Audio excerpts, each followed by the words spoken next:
بسم اللہ۔ بسم اللہ الرحمن الرحیم۔ الحمد للہ رب العالمین الذی انزل القرآن علی رسولہ سید المرسلین وجعل فیہ شفاعا ورحمۃ للمؤمنین والصلاة والسلام علی نبینا رحمۃ للعالمین وعلی آلہ وصحبہ وازواجہ وامہاتہ المؤمنین، اما بعد۔ آج انسان جو ہے اپنے ذہنی اور مادی اعتبار سے بڑا پریشان حال نظر آتا ہے، اور پریشانیوں میں اس کی زندگی گزر رہی ہے۔ کبھی دوا کی ضرورت پڑتی ہے تو کبھی دعا کی ضرورت پڑتی ہے۔ دوا اور دعا کے چکر میں تضییع اوقات بہت ہوتے ہیں۔ اگر کسی ہاسپٹل میں جاتے ہیں تو وہاں بھی ہم کو لائن لگانا پڑتا ہے او پی ڈی کے لیے، پھر دوا لینے کے لیے۔ پھر آج عاملین کے پاس اگر جاتے ہیں دعا کرانے کے لیے تو وہاں بھی آج کل اتنی زیادہ جو ہے پریشانی کا سامنا کرنا پڑتا ہے۔ ایک ایک گھنٹہ، ڈیڑھ ڈیڑھ گھنٹہ لوگ عاملین کے پاس، باباؤں کے پاس، مولانا حضرات کے پاس، مفتیوں کے پاس لائن لگا کر کھڑے رہتے ہیں۔ پھر انہیں دوا مل جائے یا تعویذ مل جائے، اس تعویذ کو پیتے ہیں۔ پریشان حال ہیں بہرحال،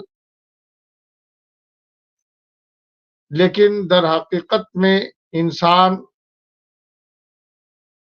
اسی وقت پریشان ہوتا ہے جب وہ کسی ذہنی خلفشار کا شکار ہو جاتا ہے۔ انسان کو چاہیے کہ اپنے جانب، اپنی گریبان میں جھانک کر دیکھے کہ آیا جو ہمیں پریشانی ہے کیا واقعی یہ مرض ہے یا پھر جو ہے کوئی اس اوپری جو ہے بلا ہے، آسیب ہے، یا پھر کسی نے کسی طرح کا کوئی جادو یا ٹونا ٹوٹکا یا ترکیب وغیرہ کر رکھا ہے، یا پھر یہ بھی ہوتا ہے کہ کسی شخص کی نظر لگ جائے۔ اور یہ سب باتیں جو ہے قرآن اور احادیث طیبہ سے ثابت بھی ہیں۔ نظر کا لگنا، جادو کا ہونا،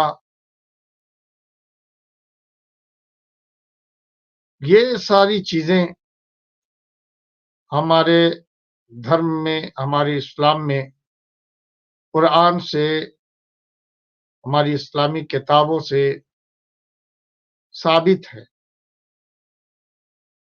آج ہم روحانی علاج کے تعلق سے بات چیت کریں گے کہ روحانی علاج میں پیسے تو خرچ نہیں ہونے ہیں۔ روحانی علاج میں ہمیں کسی کے دروازے پہ دستک نہیں دینی ہے۔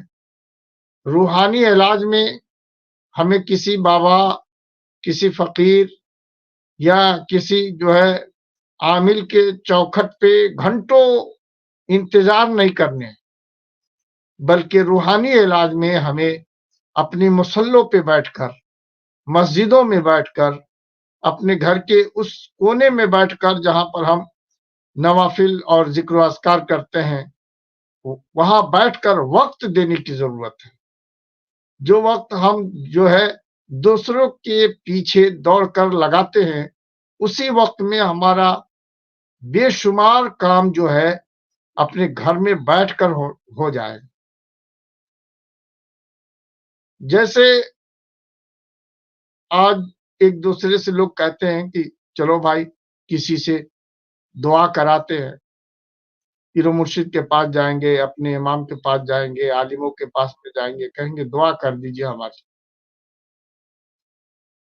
انہوں نے تو دعا کر دی، لیکن دعا کیا آپ کے حق میں دعا پہنچی؟ نہیں، ایسا نہیں ہوتا ہے۔ جو بزرگان دین اور مومنین کی جو دعائیں ہیں وہ سب کے لیے نہیں ہے، اور صوم و صلات کے پابند لوگوں کے لیے ہے۔ تو میں اس چینل کے مادھیم سے یہ اسپشٹ روپ سے آپ تک بات پہنچا دوں کہ دراصل انسان کو روحانی علاج سے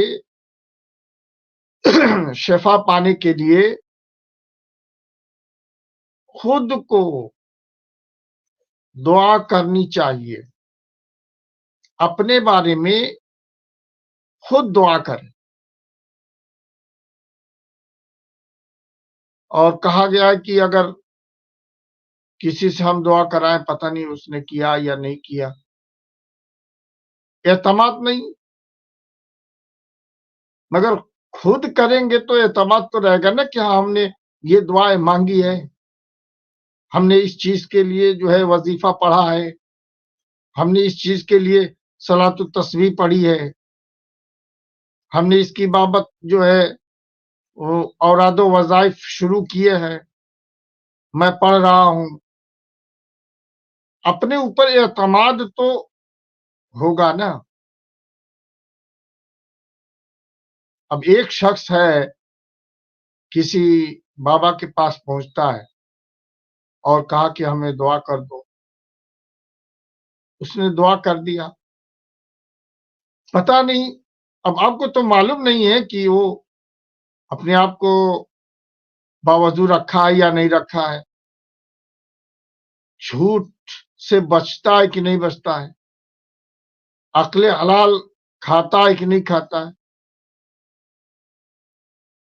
فحش گوئی سے بچتا ہے یا نہیں بچتا ہے، کبر اس کے دل میں ہے یا نہیں ہے، اس کے دل جو ہے نور ایمان سے روشن ہے یا نہیں ہے، یہ آپ کو کہاں پتہ؟ لیکن آپ اپنے احوال کے بارے میں تو جانتے ہیں نا۔ تو آپ دوسروں کے پاس جانے کے بجائے خود جو ہے آپ اپنے لیے دعا کریں، یہ سب سے بڑی اہم بات ہے۔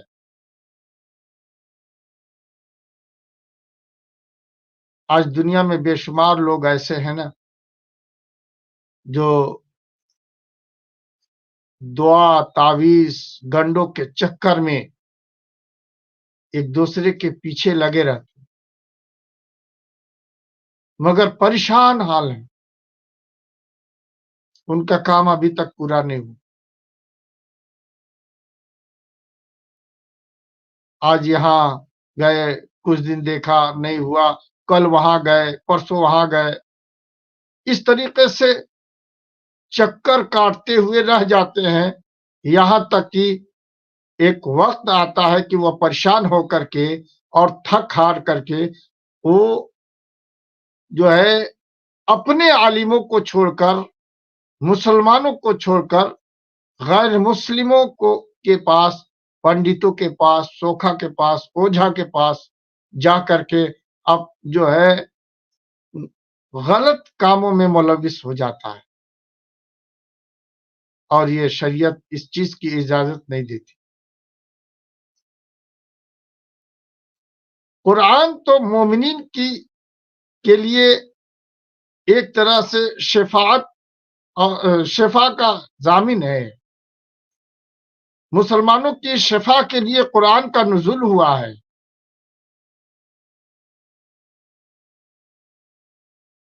مسلمان اپنے قرآن کو پڑھنا چھوڑ دیا ہے۔ مجھے ایک واقعہ یاد آ رہا ہے کہ جب ایک صحابی تھے، ان کے پاس 5 بیٹیاں تھیں۔ جاکنی کا وقت آیا۔ جاکنی کا وقت یعنی عنقریب ان کی روح قبض ہونے والی، روح نکلنے والی تھی۔ موت کے قریب میں اس صحابی کے پاس وقت کا حاکم پہنچتا ہے اور دینار کی تھیلیاں پیش کرتا ہے۔ خلفائے راشدین میں سے تھے، مسلمانوں کے خلیفہ امیر المومنین پہنچ کر انہیں اشرفیوں کی تھیلی دے رہے ہیں۔ صحابی مکرم نے کہا کہ یہ کیا ہے؟ تو کہا کہ یہ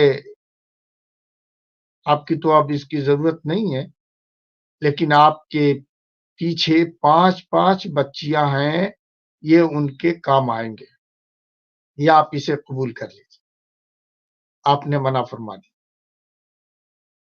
صحابی منع فرما دی، کہتے کہ نہیں مجھے نہیں چاہیے، میں تو جا رہا ہوں اور میری بچیوں کے لیے بھی یہ نہیں چاہیے، کیونکہ میری بچیاں جو ہے الحمدللہ وہ تلاوت کرتی ہیں، ان کے پاس سورہ واقعہ ہے، اور ہم نے سنا ہے کہ رسول اکرم صلی اللہ علیہ وسلم نے فرمایا کہ جس گھر میں سورہ واقعہ کی تلاوت ہو اس گھر میں کبھی فاقہ نہیں ہو سکتا، اس گھر میں کسی چیز کی کمی نہیں ہو سکتی۔ مسلمانوں آج سوچو، آج ہم اپنی نوکری کے لیے، کشائش رزق کے لیے، رزق میں اضافے کے لیے اور تنگی رزق کی وجہ سے ہم ملاؤں، باباؤں اور عالموں کے پیچھے دوڑتے ہوئے نظر آتے ہیں، مگر ہمارے گھر میں قرآن رکھا ہوا ہے، سورہ واقعہ ہمارے پاس ہے، پڑھنا ہم جانتے ہیں، مگر توفیق نہیں ہوتی کہ صبح کو شام کو سورہ واقعہ پڑھ لیں۔ یقین جانیے سورہ واقعہ اگر کوئی شخص پڑھ لیتا ہے تو اس کے بہت سارے فوائد مرتب ہوتے ہیں۔ اسی طریقے سے انسان دعا کرتا ہے مگر اس کی دعائیں رد ہو جاتی ہے۔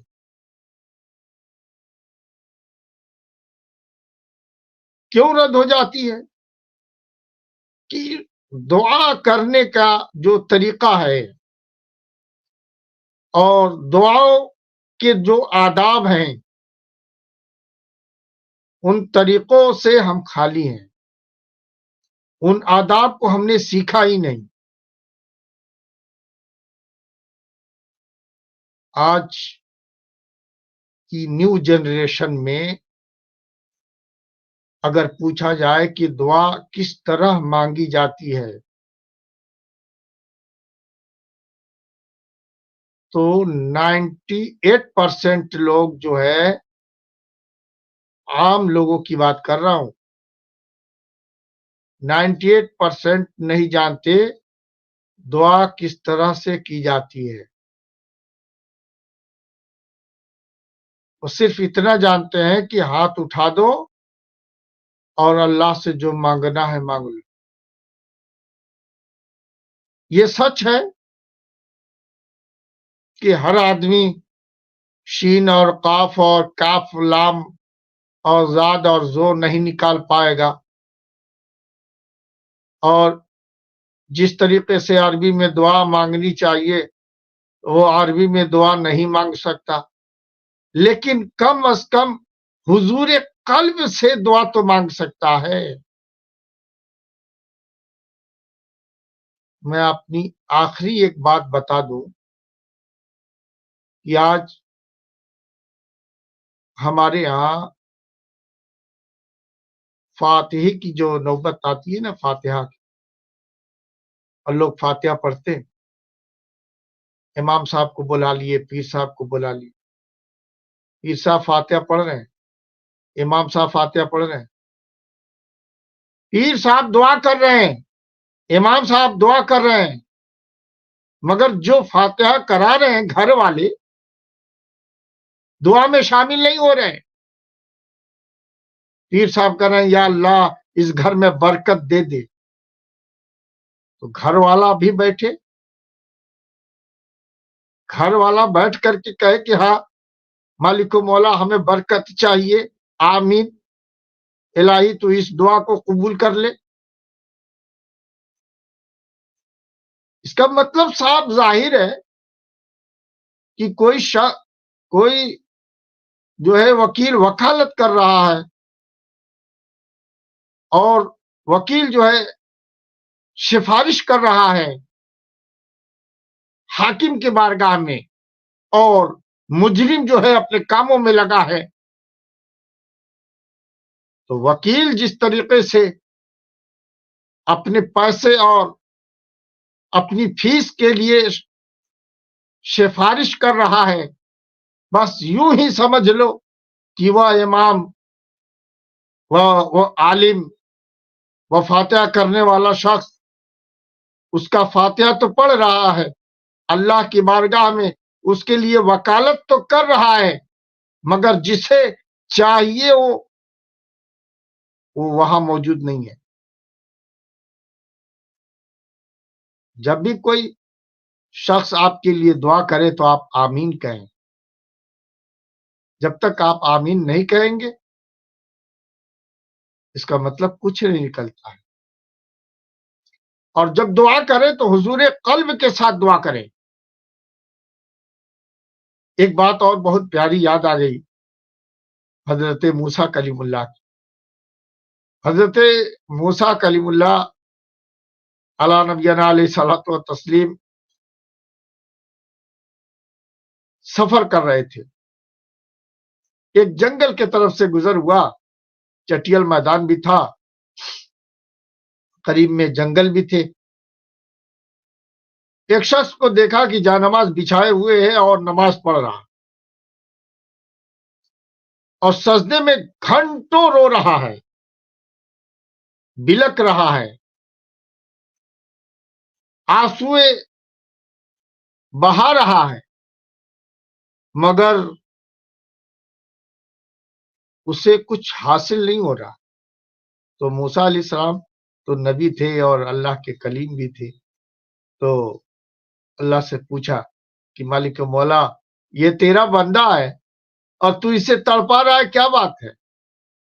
یہ مانگ رہا ہے، کون سی چیز مانگ رہا ہے، اور تیرے خزانے میں کس چیز کی کمی ہے، عطا فرما دے۔ اللہ اکبر کہا موسیٰ علیہ السلام نے جب اس بات کو، تو اللہ تبارک و تعالی نے موسیٰ علیہ السلام سے کہا اے موسیٰ سنو، تم نے صرف اس کی ظاہری شکل دیکھی ہے، تو نے اس کا رونا دیکھا ہے، تم صرف یہ دیکھ رہے ہو کہ وہ مصلی پہ سر کو سجدے میں رکھ کر مجھ سے رو رہا ہے، گڑ گڑا رہا ہے، مانگ رہا ہے، مگر اے موسیٰ میری نظر اس کے قلب پر ہے۔ زبان پر تو دعا ہے مگر دل میں اس کے یہ ہے کہ کہیں ایسا نہ ہو کہ میں ادھر دعا میں مشغول ہوں اور ادھر میری جو بھیڑ بکریاں چر رہے ہیں، میری بکریاں جو چر رہی ہیں، انہیں کوئی بھیڑ یا کوئی موذی جانور اٹھا کر نہ لے جائے۔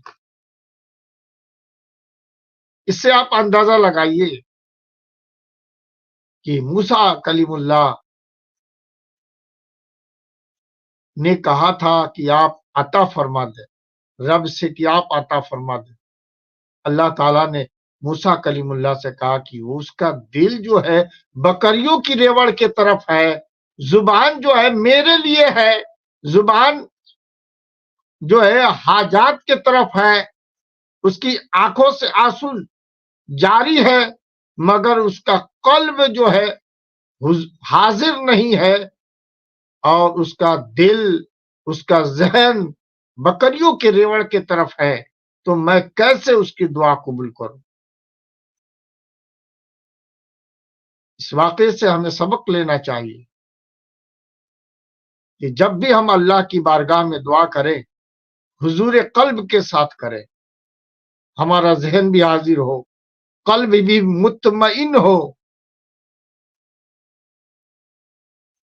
تب جا کر کے اللہ تبارک و تعالی ہماری دعاؤں کو رد نہیں فرماتا۔ ایسی دعاؤں کو رب تبارک و تعالی پسند فرماتا ہے جو حضور قلب کے ساتھ کی جائے۔ آپ دیکھیں جمعہ کے دن لوگ مسجد میں حاضر ہوتے ہیں، کتنی سرعت کے ساتھ، کتنی جلدی کے ساتھ وہ لوگ نماز پڑھ کے اور فوراً دعا مانگتے بھاگ جاتے۔ اللہ انہیں توفیق دے کہ اگر وہ آدھے گھنٹے کا ٹائم نکال کر آئے تو آدھا گھنٹہ جو ہے حضور قلب کے ساتھ مسجد میں بیٹھے، کیونکہ مسجد میں مومنوں کا دل لگتا ہے، مسجد میں منافقین کا دل نہیں لگتا۔ یہ بات ہمیشہ یاد رکھیں۔ تو مصلی پر کچھ دیر بیٹھ کر نماز پنجگانہ کے بعد جو دعائیں کی جائے، اللہ تبارک و تعالی وہ ان دعاؤں کو قبول فرماتا ہے۔ ظالم کی دعا اللہ تعالی رد فرما دیتا ہے۔ فحش کلام کرنے والے شخص کی دعا رد فرما دیتا ہے۔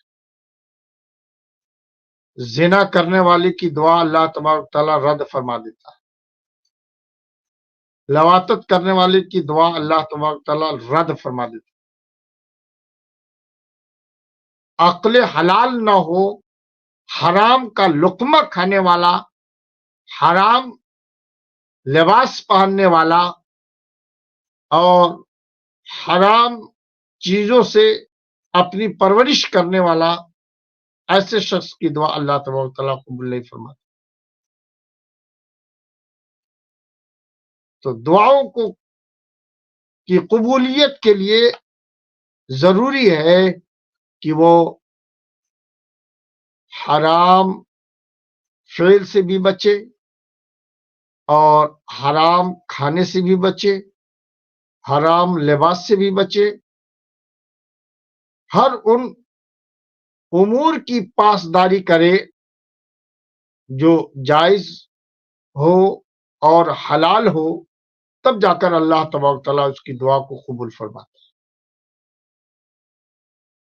اور دعا کرنے سے پہلے اللہ کی تسبیح و تحمید بہت ہی ضروری، اور اللہ نے ہمیں دعا سکھایا، اللہ نے ہمیں دعا سکھایا، کہا کہ دعا کرو ربنا آتینا فی الدنیا حسنۃ وفی الآخرۃ حسنہ۔ کتنی پیاری بات اللہ رب العزت نے ہمیں سکھائی کہ تم ایسے کہو نا، ربنا، اے ہمارے رب، آتینا، ہمیں عطا فرما، اے ہمارے رب، مطلب اے میرے پالنے والے، اے مجھے رزق دینے والے، اے میری پرورش کرنے والے، اے میرے پروردگار، تو ہمیں عطا فرما دے دنیا میں اور آخرت میں، دنیا میں بھی اور آخرت میں بھی۔ ربنا آتنا فی الدنیا والآخرہ وفی الآخرۃ حسنۃ، اچھائیاں، اچھائیاں، حسنہ کا لفظ آیا ہے، یعنی اچھائی عطا فرما دے۔ یہ دعا کرنے کا اللہ تبارک و تعالی نے ہمیں اور آپ کو تعلیم دی کہ اچھائی عطا فرمائی جائے، کہ مالک و مولا ہمیں اچھائی دے دے۔ تو آپ خود اندازہ لگائیے، کیا گالی گلوز کرنا، فحش کلامی کرنا یہ اچھی بات ہے؟ حرام مال استعمال کرنا یہ اچھی بات ہے؟ حرام پیسے سے کپڑے خرید کر پہننا یہ اچھی بات ہے؟ کسی پر ظلم ڈھا کر اپنے آپ کو بہتر بننا یہ اچھی بات ہے؟ دنیا کی بھلائیاں جب ہمیں ملے گی، دنیا کی جب اچھائیاں ہمیں ملے گی اور آخرت کی اچھائیاں جب ہمیں ملے گی، تو اس کی صحیح وجہ یہ ہے کہ جب ہمارا عقیدہ درست ہوگا، ہمارے اعمال صحیح ہوں گے، ہمارے خورد و نوش کی چیزیں حلال ہوں گی، ہمارے ملبوسات حلال ہوں گے، تب جا کر کے اللہ تبارک و تعالی ہمیں دنیا میں بھی اور آخرت میں بھی اچھائیاں نصیب فرمائے گا۔ فرمایا وقینا عذاب النار، اور ہمیں جہنم کی آگ سے بچا۔ آخری بات، اس کی تلقین حضرت جو ہے امام احمد رضا خان فاضل بریلوی علیہ رحمۃ الرضوان، جو دعا آپ لکھتے ہیں، یا الہی رحم فرما مصطفیٰ کے واسطے، یا رسول اللہ کرم کیجئے خدا کے واسطے۔ تو آخر میں آپ نے کیا کہا تھا؟ پڑھتے تو سب ہے مگر ذہن لگائیے، آخر میں کہا تھا کہ صدقہ ان آیا کا دے چھ عین عز و علم و عمل، چھ عین، چھ چیزیں، عز و علم و عمل، عزت دے، علم دے، عمل دے۔ تو عزت کب ملے گی؟ جب عمل ہوگا۔ اور عمل کب ہوگا؟ جب علم ہوگا۔ تو گویا کہ ہمارے اعلی حضرت ہم سب کے آقا فاضل بریلوی علیہ رحمۃ الرضوان اس بات کی ہمیں تلقین کرتے ہیں کہ تم اپنے لیے علم مانگو، اور ایسا علم جس پر تم عمل کر سکو، اور ایسا عمل کہ دنیا میں بھی عزت حاصل ہو اور آخرت میں بھی عزت حاصل ہو۔ چھ عین، عز و علم و عمل۔ پھر فرماتے ہیں عف و عرف عافیت، اس بے نوا کے واسطے، یعنی عف درگزر کرنا، عرفان یعنی پہچان، عافیت یعنی آرام۔ مالک و مولا قیامت کے دن جب قائم ہو، حشر قائم ہو، اور قیامت کے دن میں جب آسمان سوا نیزے پہ ہو، زمین تابے کی ہو، آسمان فولاد کا ہو، لوگ پسینے میں سرابور ہوں گے، تو اس وقت مالک و مولا ہم پر عافیت فرما، عافیت فرما، اور ہمارے گناہوں کو درگزر فرما دے، ہمارے گناہوں کی بخشش فرما دے، عفو۔ اور جب ہمارے گناہوں کی بخشش فرما دے گا تو ہمیں عافیت ملے گی، اور جب عافیت ملے گی تو مالک و مولا جب گناہوں کی بخشش کر ہی ڈالا ہے، گناہوں سے ہمیں پاک کر ہی دیا ہے، گناہوں سے ہماری غلطیوں سے اگر تو نے ہمیں درگزر کر ہی ڈالا ہے اور عافیت بھی دے دی ہے، تو الہ العالمین ہمیں جو ہے اپنی پہچان بھی دے دے، یعنی زیارت بھی کرا دے، عفو عافیت اس بے نوا کے واسطے عرفان بھی حاصل فرما دے مالک کو مولا، یعنی تو اپنا دیدار بھی نصیب فرما دے۔ جب اللہ تبارک و تعالیٰ کا دیدار ہو جائے تو پھر جنت تو اپنا مسکن ہی مسکن ہے۔ اللہ تعالیٰ سے دعا ہے مالک و مولا ہمیں اور آپ کو حضور قلب کے ساتھ جو ہے دعا کرنے کی توفیق عطا فرمائے، اور دعا کے جو آداب ہیں اس پر کار آمد رہنے کی توفیق عطا فرمائے۔ مالک و مولا سے دعا جب بھی کی جائے دعا کبھی رد نہیں ہوتی،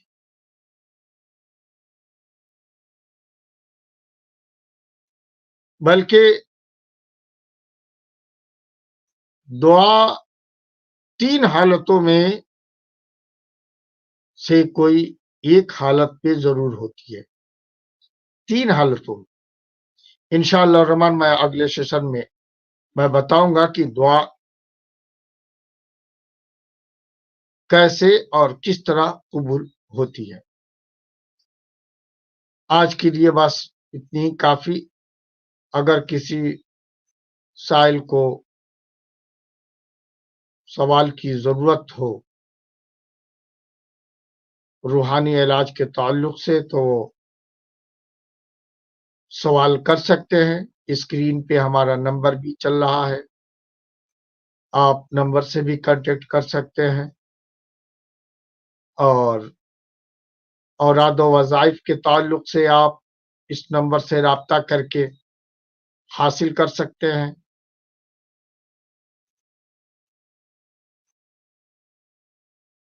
کسی طرح کی کوئی دقت ہو، کوئی پریشانی ہو، ہر طرح کے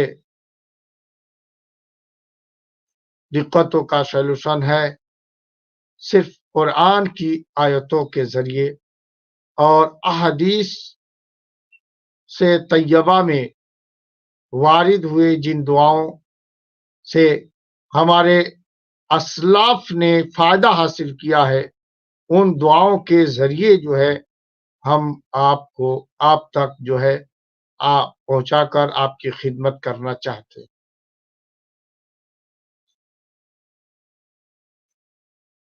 اللہ تعالیٰ سے دعا ہے کہ ہماری اس گفتگو سے لوگوں کو خوب فائدہ حاصل کرنے کی توفیق عطا فرمائے۔ آمین۔ وآخر دعوانا ان الحمد للہ رب العالمین۔ السلام علیکم ورحمۃ اللہ وبرکاتہ۔ وعلیکم السلام مفتی صاحب، ماشاء اللہ بہت ہی اچھا سبق ہے ان لوگوں کے لیے، اپنے لیے بھی سمجھتا ہوں میں، کیونکہ دعا کرنے کا جو رجحان ہے ہم لوگوں کا وہ زیادہ تر ختم ہو چکا ہے۔ جی اور دعا مومن کا ہتھیار بتایا ہے. جی جی تو دعا اصل میں ہوتا یہ ہے کہ دعا جو ہوتا ہے ہمیں یقین نہیں ہوتا ہے کہ ہماری دعا سے بھی کچھ ہو سکتا ہے، جی مگر اللہ تعالیٰ خود فرماتا ہے تم مجھ سے مانگو میں تمہیں عطا کروں گا. جی یہ بھی ایک بات ہے کہ دنیا والوں سے، لوگوں سے اگر زیادہ مانگو تو وہ ناراض ہو جاتے ہیں، اور اللہ تعالیٰ سے نہیں مانگو تب ناراض ہوتا ہے وہ. حضرت بے یہی شک. بات ہے نا. جی جی دنیا میں اگر کسی سے ایک بار مانگ لیا دے دے گا، 2 بار مانگ لیا، تیسری بار چوتھی بار تو وہ کچھ نہ کچھ ضرور ٹیڑھا میڑھا منہ کرے گا. اور اللہ تعالیٰ سے یعنی جس سے ہمیں مانگنا چاہیے اس سے مانگتے نہیں ہیں، اور جو ناراض ہوتے ہیں انہی سے مانگتے ہیں. انہی سے مانگتے. تو یہ صحیح ہماری کہا. کل کم علمی ہے، یقین ہمارا جو ہے کمزور ہے. میں ایک بیان کرتا ہوں، میں نے ایک پڑھا تھا کہیں پر بھی کہ ایک سرکس والا وہ دکھا رہا تھا ایسے ہی، رسی پہ چل رہا تھا، اس نے رسی باندھی دونوں. آپ نے دیکھا بھی ہوگا کئی راستوں میں چلتے ہوتے ہیں رسی باندھ کے چلتے ہوتے ہیں، اسے بچے چلاتے ہیں، کبھی کسی کو چلاتے ہیں. تو وہ خود چل رہا تھا، ایک رسی باندھ کر ایک بلڈنگ پہ باندھی اس نے رسی، دوسری بلڈنگ پر باندھی، اور ایک طرف سے چلتا ہوا دوسری طرف چلا گیا اپنے بچے کو بٹھال کر کاندھے پر. اب لوگوں سے کہا کہ اب بتاؤ کیا میں جس طرح ابھی آیا ہوں کیا میں واپس جا سکتا ہوں؟ تو لوگوں نے کہا بالکل جا سکتے ہو، کیونکہ ہم نے اپنی آنکھوں سے دیکھا ہے ابھی آپ چلتے ہوئے اور اپنے بچے کو کندھے پر بٹھال کر ادھر پار ہوئے ہیں، تو آپ یہ کام آپ نے پہلی بار کر لیا ہے تو دوسری بار بھی کر سکتے ہیں آسانی سے. بولا اچھا. جی بولے آپ مانتے ہیں؟ بولا ہاں بالکل مانتے ہیں، ہم شرط لگانے کو تیار ہیں. یعنی شرط لگانا نہیں چاہیے اس وقت، بولے ہم شرط لگانے کو تیار ہے کہ آپ جس طرح ادھر پار ہوئے ہیں آپ واپس بھی جا سکتے ہیں. بولے اچھا بہت اچھا. اچھا تو ایسا ہے کوئی ہے ایسا جو اپنے بچے کو میرے کاندھے پر بٹھا لے؟ میں ابھی اپنا بچہ لے کر آیا کاندھے پر بٹھال کر، اب کوئی اپنا بچہ دے میں اسے اپنے کاندھوں پر بٹھا لوں گا، پھر دوبارہ میں واپس جاؤں گا اسی رستے پہ چلتا ہوا. سب نے انکار کر دیا، کوئی راضی نہیں یقین ہوا. ختم. جی جی جی جی یعنی انہوں نے یہ تو مانا ہاں یہ کر سکتا ہے، مگر یقین نہیں تھا کہ یہ کر سکتا ہے. تو یہی حال ہم لوگوں کا ہے، ہم دعا تھوڑی بہت تو کر لیتے ہیں اور کرواتے بھی ہیں، مگر یقین نہیں ہے کہ اللہ تعالیٰ ہماری دعا قبول کرے گا. تو یہی حال ہے، سارا دار و مدار جو ہوتا ہے یقین ہی کے اوپر ہوتا ہے.